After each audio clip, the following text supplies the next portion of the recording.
channel. Now today we are going to talk about 5 different things I wish I knew before I made the commitment to get Sisterlocks. Now for all of those people who are trying to make the decision, who are doing their research, hopefully this video will be very informative for you and that you can take the things and the different experiences that I went through and it can help you make a decision. So number 1. This is a serious financial commitment. Of course, you all know if you're doing your research, talking to consultants now, it's going to take a large investment depending on your hair length for this lifestyle change. I went to several different people.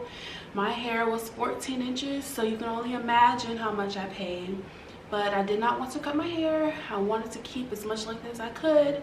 So I just took the leap and I did it. To be honest, something happened at my job where I got hurt on the job and I was able to get a settlement, and that's when I used my settlement money for my locks. I just wanted to not necessarily like treat myself, but it's something I was thinking about doing, and that I had the money, disposable income, I just did it. So that was just my personal experience. I don't know if I really would have went through it if I were to gradually save for it, meaning that the more I wait with my loose snatch hair, the longer it would get, the more maintenance I would have to go through with it. So I don't know if I would have done it differently. Therefore I say retightenings are not cheap either. My retightenings through my 3 different consultants that I had went from about $90 to $140, and normally I get my hair done every, let me see, 6 to 7 weeks. Majority of it is 6 weeks. So with that being said, I would suggest that you put your retightenings in your budget.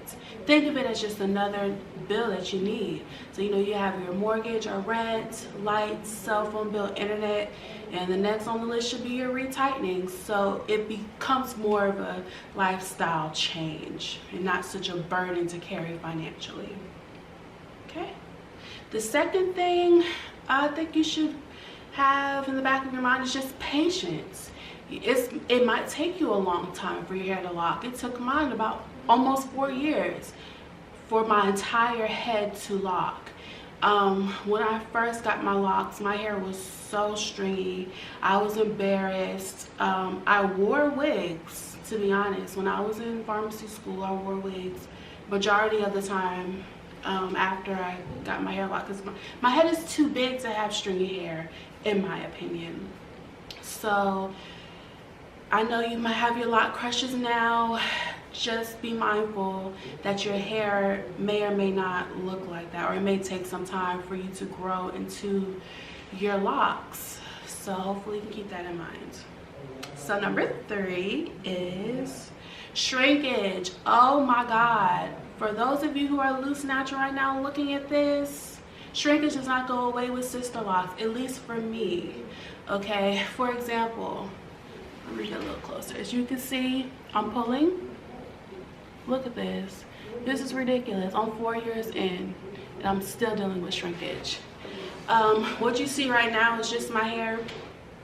I did not braid it after I washed it. I just let it air dry. And this is naturally falling this way. I still have shrinkage, so that is not going away. Just to give you a heads up. Sorry, sis. Okay, what is my next one? So number 4. When you're doing your research, make sure you know the difference between Sisterlocks and Interlocks. So they're different, but they're almost the same. I'm going to give my personal opinion. Just a disclaimer, I am not a Sisterlocks consultant, nor do I plan on being. This is just my experience from having 4 years of the Sisterlocks myself.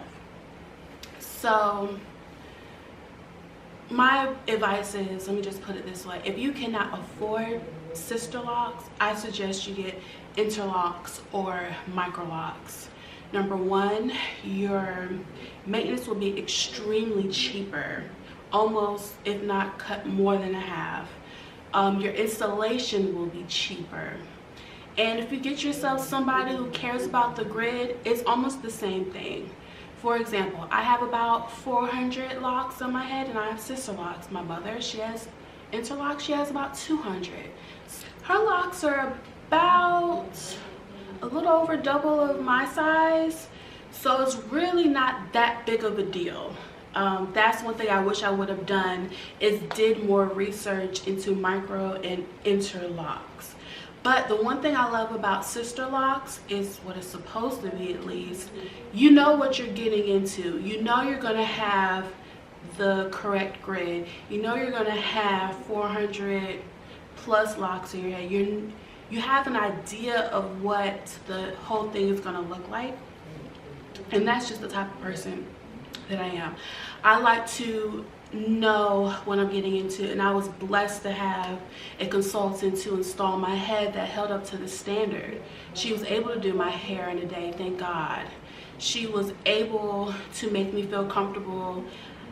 I was able to go through the full Monty. I had the consultation with the test locks. Then I came back, I saw the stupid video. To me it was stupid, the stupid video. Then when I left, I got my little Sisterlocks starter kit with the rubber bands and the Sisterlocks shampoo that strips your hair, along with the little diluter that you put in your scalp. I got everything, because some people have not gotten the starter box. They don't even know what they're talking about. So sis, do you really have Sisterlocks? But I digress. So yeah, please do your research, because Sisterlocks is not all about the hype. It's not, but do you. And lastly, whatever you decide to do and you embark in your next hair journey, whether you decide to continue to grow your loose natural hair, whether you do the Sisterlocks, whether you do the interlocks, whether you do traditional locks, whatever you decide to do, please enjoy your newfound freedom that you are going to have. That is the one thing that I personally love, and I wish I would have locked my hair sooner. I don't know about you, but I live in a very humid area, especially when I was in Florida.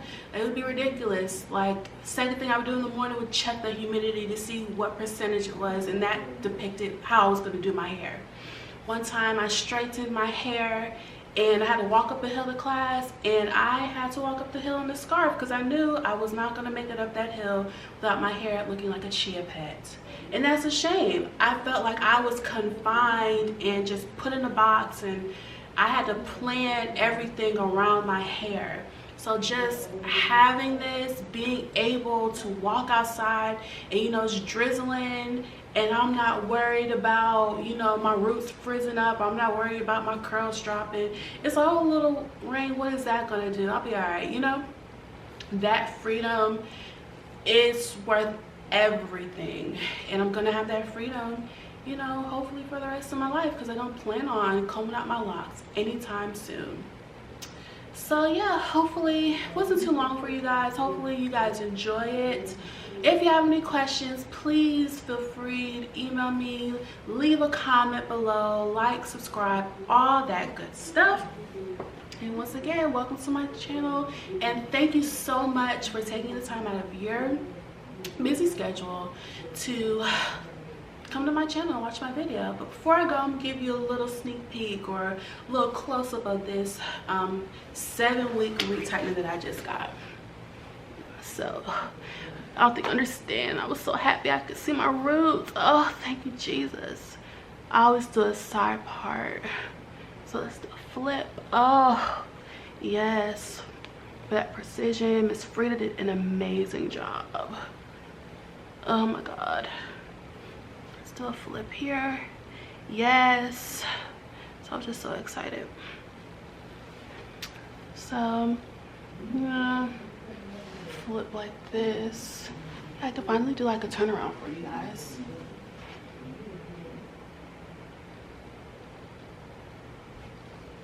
So yeah, it's just a little bit for you guys. So once again, I'll see you guys later. Bye.